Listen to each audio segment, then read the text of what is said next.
Hey everyone, welcome back to another video. In today's quick tutorial, I'll show you how to add DreamView to your Govee Home app. It's super simple and only takes a few steps.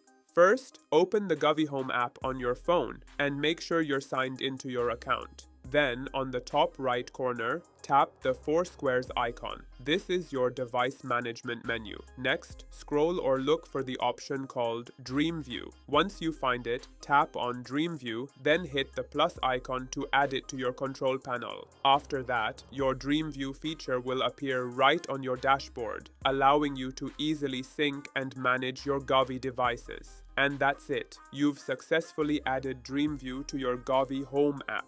If this video helped you, don't forget to like, comment, and subscribe for more easy tech tutorials.